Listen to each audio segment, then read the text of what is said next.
the Communist Party it's on the poster here in New York City. Thank you. I mean, you've got boomer cranks. They've been protesting every day.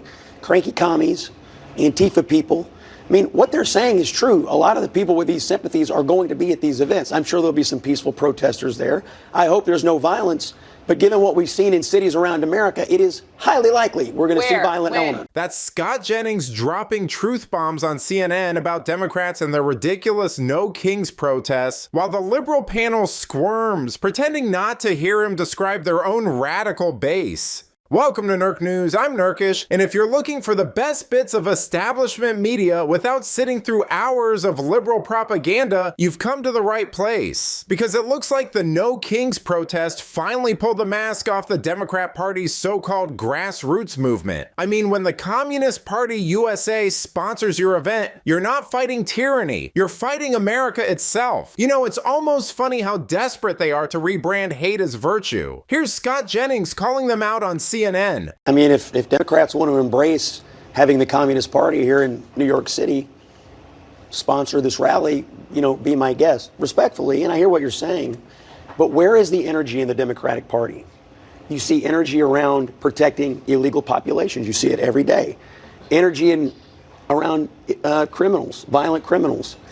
I mean, Democratic officials all over this country have worked very hard to let violent criminals out on the streets. Where is the lie in what is being said by Caroline Leavitt? This is where the energy is on the left. The energy, violent, illegal aliens, violent criminals. That's the energy. That's what you see. The energy is behind protecting people's rights. It's behind not having citizens citizens, Americans. What about illegal aliens being rounded up by ICE? Many of the Democratic Party saying that let all illegal people or criminals run free. That is not what the Democratic Party is saying. Those are the policies. Those are No, they are not. I mean, you have prosecutors and judges all over this country that have let violent criminal after violent criminal out on the streets, and then what do? They commit other violent crimes in city after city after city. Why demonize them? Because I think it's a legitimate political debate about what they're protesting for. I mean, look, it is perfectly legitimate political debate for Republicans to say, what exactly are they protesting? They are mad that Donald Trump is enforcing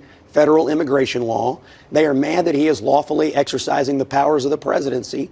And they are fighting for policies that Republicans fundamentally believe are bad for the country. Demonizing them. Calling them pro-Hamas is demonization. Well, there will be some of those elements. I think absolutely. So pro-Hamas is not demonization? I'm saying that they're flying their colors, Ashley. No, how are we supposed to ignore the fact that in New York City on a routine basis they're flying their flags? Here's a pro tip. When they start saying people are pro-Hamas, when they start saying people are defund the police. You know, Democrats hate being reminded that their base energy comes from the radical fringe, socialists, pro-criminal activists, and pro-Palestine agitators who now run the show. I mean, the No Kings protests aren't about democracy, they're about tearing down America's institutions. Official flyers list Communist Party USA and the DSA as sponsors, which, call me crazy, but doesn't seem very grassroots to me. Jennings hit a nerve because he exposed that the modern Democrat Party rewards lawlessness, defends illegals, and sympathizes with Hamas while pretending to be defenders of democracy. They can't stand that mirror being held up. Here's Gutfeld taking it even further on Fox News after a pathetic rant from Jessica Tarloff defending the protests. Mass hysteria around Trump.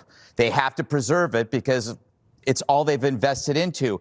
It says something that No Kings is happening while Trump is brokering peace around the world. He's done 7, 8 peace deals. It shows that doesn't matter. It's a full-blown emotional vendetta has taken over their lives. Doesn't matter what he does. So how is this possible? How can you have good things happening around the world and people participating in mass hysteria? Because it's easy and it's fun. Anger requires no thought, no labor, no risk. Remember how Biden played the rage card whenever he never did anything else? Remember the rioting and looting after George Floyd? It was a replacement for thoughtful action, and the media decided to redefine it as a struggle. That whenever, anybody did something violent, it had something to do with some kind of struggle.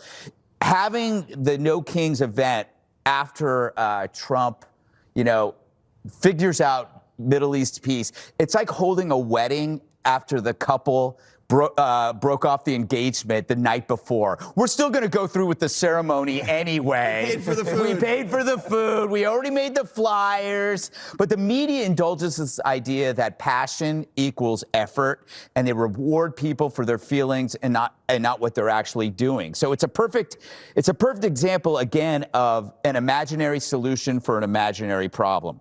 The trans bathrooms, the climate models, white supremacy in the military. These were all imaginary problems that then called for an imaginary solution. The problem is the trans solution and a lot of these protest solutions, they're not harmless. Like you could have surgical or psychological division in any of those.